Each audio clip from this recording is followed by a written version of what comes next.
Please do like share and subscribe, और कृपया करके इस चैनल को बढ़ाने के लिए आप इसको सब्सक्राइब कीजिए, साथ साथ अपने दोस्तों के बीच में भी इसको शेयर ज़रूर कीजिए। धन्यवाद। गुड आफ्टरनून फ्रेंड्स, आज की खबरें कुछ इस प्रकार से हैं। अमेरिका में गोलाबारी की घटनाएं कम होने का नाम नहीं ले रही हैं। एक बार फिर से यूएसए में फायरिंग की घटना सामने आई है। ओक्लाहोमा में दोबारा से शनिवार रात को गोलाबारी हुई। आरोपियों ने 6 लोगों को निशाना बनाया था। धुआंधार फायरिंग में कम से कम 3 लोगों की मौत हो गई, जबकि 3 अन्य लोग घायल हो गए। अधिकारियों को रात 10 बजे के आसपास ओक्लाहोमा के विस्की बैरल सैलून में हुई गोलाबारी की सूचना मिली थी। सूचना मिलते ही तुरंत पुलिस मौके पर पहुंची। उन्होंने बार के अंदर 3 वयस्कों को मृत पाया। ओक्लाहोमा सिटी पुलिस के अनुसार 3 अन्य लोगों को घटनास्थल से अस्पताल ले जाया गया, जिनमें से एक की हालत गंभीर है और 2 घायल है। पुलिस ने कहा कि घायलों की स्थिति नाजुक बनी हुई है। कोको टीवी ने बताया कि पुलिस ने कहा कि न्यूक्सेल रोड के पास विस्की बैरल सैलून और दक्षिण पश्चिमी ओक्लाहोमा सिटी में साउथ राफ एवेन्यू में रात करीब 9 बजे ताबड़तोड़ फायरिंग हुई। पुलिस इस मामले की जांच में जुटी है। उन्होंने ओक्लाहोमा के लोगों को सावधानी बरतने के लिए कहा है। ओक्लाहोमा सिटी पुलिस विभाग ने ट्वीट किया कि जांचकर्ता न्यू कैसल रोड के 4100 ब्लॉक में घटनास्थल पर मौजूद है। पुलिस ने इस मामले में अब तक एक भी संदिग्ध को हिरासत में नहीं लिया है। आइए हम अपने पड़ोसी देश पाकिस्तान के बारे में बात करें।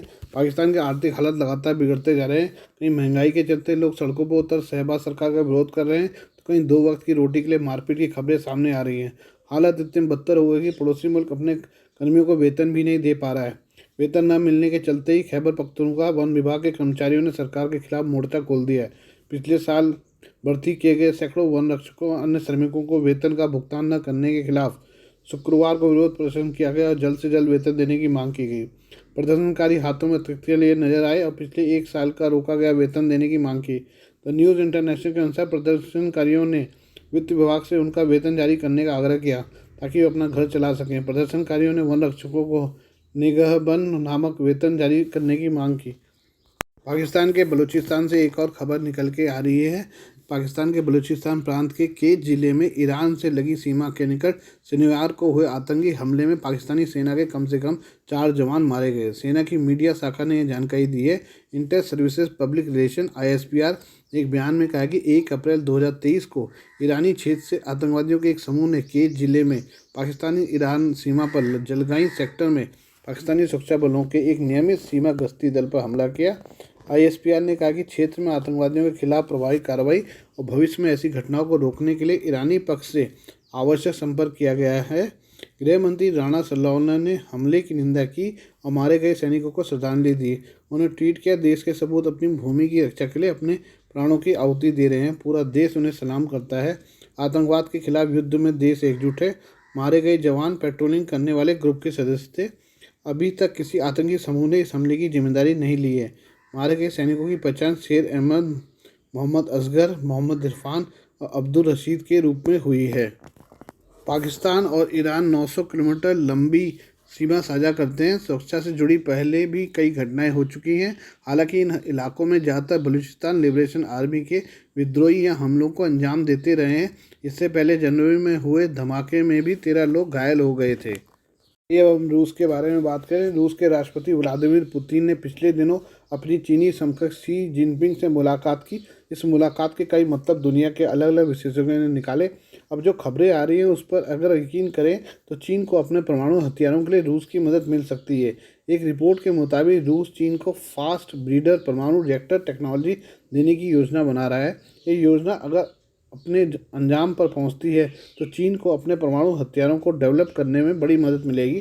साथ ही पश्चिमी देशों के साथ परमाणु हथियारों की रेस में आगे बढ़ने में भी उसे मदद मिलेगी। ब्लूमबर्ग की रिपोर्ट में कहा गया है कि पुतिन और जिनपिंग ने परमाणु हथियारों के लिए प्लूटोनियम उत्पादन के लिए अनुकूलित फास्ट ब्रीडर परमाणु रिएक्टरों को विकसित करने के लिए दीर्घकालिक समझौते की घोषणा की है।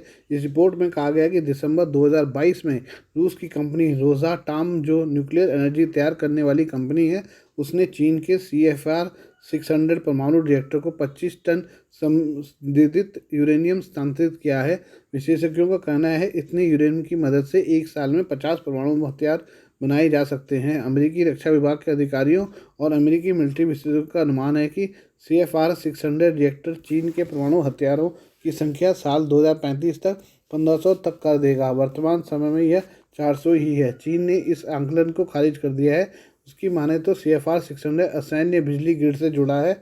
उसकी माने तो 440 बिलियन अमेरिकी डॉलर वाले इस कार्यक्रम के जरिए वह एक दशक के न्यूक्लियर एनर्जी उत्पादन में अमेरिका से आगे निकलने की योजना बना रहा है। जिनपिंग ने पुतिन के साथ मीटिंग में ऐलान किया कि चीन की तरफ से रूस को परमाणु सहायता में इजाफा किया जाएगा। रूस ने फरवरी 2022 में यूक्रेन पर हमला किया था। अमेरिका में एक बार फिर से तूफान बवंडर ने बड़ी तबाही मचा दी है। मीडिया रिपोर्ट्स के अनुसार यहाँ दक्षिण मध्य और पूर्वी अमेरिका में शुक्रवार और शनिवार को आए तूफान के चलते मरने वालों का आंकड़ा बढ़कर 21 हो गया है, जबकि 100 से ज़्यादा घायल बताए जा रहे हैं। टेनेसी में आपातकालीन प्रबंधन एजेंसी के एक प्रवक्ता ने AFP को इस तूफान से 7 मौतों की पुष्टि की है। इसके अलावा दक्षिण में अरकानसास, मिसिसिपी और अलाबामा, मिडवेस्ट में इंडियाना और इलिनॉइस में कम से कम 14 लोगों की मौत हुई है। राज्य के गवर्नर सारा हुकाबी ने इसकी जानकारी दी है। उन्होंने बताया कि शुक्रवार को तूफान के बाद कई बवंडर आए, इसके चलते काफ़ी तबाही हुई है। दूसरे दिन के उजाले में उसका आकलन किया जा सका। बड़ी संख्या में लोगों के घर क्षतिग्रस्त हो गए, बिजली की लाइनें टूट गई हैं, पेड़ उखड़ गए हैं, कारें पलट गई हैं। सारा हुकाबी सैंडर्स ने आपातकाल की स्थिति घोषणा कर दी है और रिकवरी प्रयासों में मदद के लिए नेशनल गार्ड को सक्रिय कर दिया है। उन्होंने कहा कि इस मामले में राष्ट्रपति जो बाइडेन से भी बात हुई है। उन्होंने जल्द से जल्द मदद का भरोसा दिया है। मेयर जेनिफर हॉब्स ने CNN को बताया, पूर्वोत्तर अरकानसास में वाइने शहर पूर्व से पश्चिमी तक तूफान के चलते आधा कट गया है। यहाँ आवागमन पूरी तरह से प्रभावित हो गया है। नेशनल वेदर सर्विस ने कई अन्य राज्यों के लिए बवंडर की चेतावनी भी जारी की थी। उत्तर में आयोवा से लेकर दक्षिणी राज्य मिसिसिपी तक बवंडर की चेतावनी दी गई थी। यहाँ पिछले हफ्ते एक बवंडर ने 25 लोगों की जान ले ली थी। तूफान और तबाही के चलते 6 लाख से ज़्यादा घरों में बिजली गुल हो चुकी है। कई जगह बिजली के खंभे टूटकर गिर गए हैं। इसके चलते पूरी व्यवस्था चरमरा गई है। अधिकारी इसे दुरुस्त करने में जुट गए हैं। आइए हम चीन के बारे में कुछ बात करें। कोरोना नीति के कारण चीन नकदी की तंगी से जूझ रहा है और यही कारण है कि सरकार चिकित्सा लाभों में कटौती कर रही है और सेवानिवृत्ति की आयु बढ़ाने की योजना बना रही है, जो बेहद खराब कदम है। इससे लोग नाराज हो सकते हैं। वहीं मासिक चिकित्सा लाभ भुगतान में बड़ी कटौती का विरोध करने के लिए हजारों बुजुर्ग जनवरी से सड़कों पर उतरकर प्रदर्शन कर रहे हैं। वे देश भर के 4 प्रमुख शहरों में इकट्ठा हुए हैं और स्थानीय अधिकारियों से फैसले को वापस लेने की मांग कर रहे हैं। चीनी अधिकारियों को चिंता है कि ये विरोध और फैल सकता है। स्थानीय मीडिया रिपोर्ट ने बताया कि ये बदलाव मुख्य रूप से सार्वजनिक चिकित्सा बीमा कोष में घाटे को कवर करने के लिए उद्देश्य से एक राष्ट्रीय ओवरहॉल का हिस्सा है, जो पिछले 3 वर्षों में बड़े पैमाने पर प्रशिक्षण, अनिवार्य संगरोध और अन्य महामारी नियंत्रण के लिए भुगतान करने के बाद समाप्त हो गए हैं। सैटेलाइट की दुनिया में भारत ने बड़ी कामयाबी हासिल की है। भारतीय अंतरिक्ष अनुसंधान संगठन इसरो ने रविवार सुबह चित्रदुर्ग के एरोनॉटिकल टेस्ट रेंज से रीयूजेबल लॉन्च व्हीकल RLV का सफल परीक्षण किया। रीयूजेबल लॉन्च व्हीकल सैटेलाइट भेजने के बाद वापस धरती पर लौट आएगा। इसके जरिए दोबारा किसी और सैटेलाइट को लॉन्च किया जा सकेगा। अब तक के सैटेलाइट लॉन्च व्हीकल आसमान में जाने के बाद नष्ट हो जाते थे। इसरो ने जानकारी दी है कि दुनिया में पहली बार विंग बॉडी एयरक्राफ्ट को हेलीकॉप्टर से 4.5 किलोमीटर की ऊंचाई पर ले जाकर हवाई जहाज की तरह रनवे पर लैंडिंग के लिए छोड़ा गया। इसरो के मुताबिक RLV मूल रूप से स्पेस प्लेन है, जिसे बहुत ज़्यादा ऊंचाई से 350 किलोमीटर प्रति घंटे की तेज़ रफ्तार पर लैंडिंग के लिए डिज़ाइन किया गया है। तकनीकी तौर पर ऐसा करने के लिए लो लिफ्ट और ड्रैग का सही अनुपात रखना जरूरी होता है, ताकि लैंडिंग के दौरान एयरक्राफ्ट का संतुलन बना रहे। इसरो के मुताबिक RLV भारतीय रक्षा अनुसंधान संगठन DRDO और इंडियन एयरफोर्स की मदद से बनाया गया है। RLV की सफल लॉन्चिंग के बाद अब सैटेलाइट भेजने में आने वाली लागत में कमी आएगी, यानी भारत भविष्य की सैटेलाइट लॉन्चिंग मिशन और कम खर्च में पूरी कर सकेगा। सुबह 7:10 बजे RLV LEX ने उड़ान भरी और आधे घंटे बाद यानी 7:40 बजे टेस्ट रेंज एयरस्ट्रिप पर उतर गया। इसे 4.5 किलोमीटर की ऊंचाई पर ले जाया गया और 4.6 किलोमीटर की रेंज पर छोड़ा गया। इसके कुछ देर बाद RLV लैंडिंग गियर के साथ खुद ही एयर स्ट्रिप पर लैंड हुआ। कई बड़े देश रीयूजेबल लॉन्च व्हीकल पर काम कर रहे हैं। एलन मस्क की स्पेस एक्स कंपनी पहली उन प्राइवेट ऑर्गेनाइजेशन में से एक है जिसने रीयूजेबल लॉन्च व्हीकल का सफल परीक्षण किया है।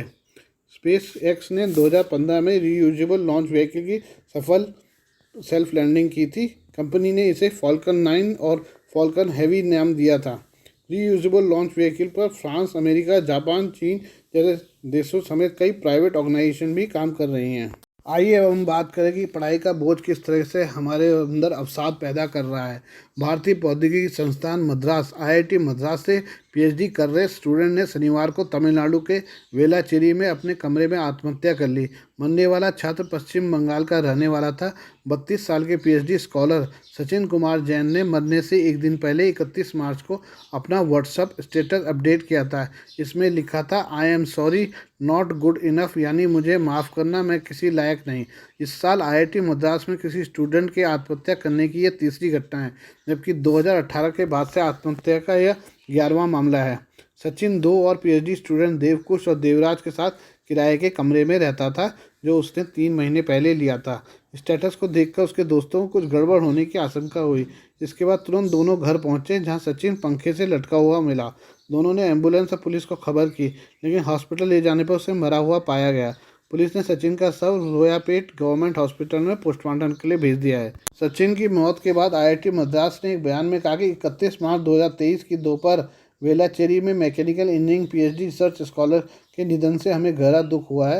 रिसर्च स्टूडेंट की मौत हमारे संस्थान के लिए बड़ा नुकसान है। हम मृतक छात्र के दोस्तों और परिवार के दुख में शामिल हैं। अनुरोध करते हैं कि सभी लोग मृतक के परिवार की निजता का सम्मान करें। आज के लिए बस इतना ही। बाकी मिलते हैं आपसे कल नई खबरों के साथ। धन्यवाद।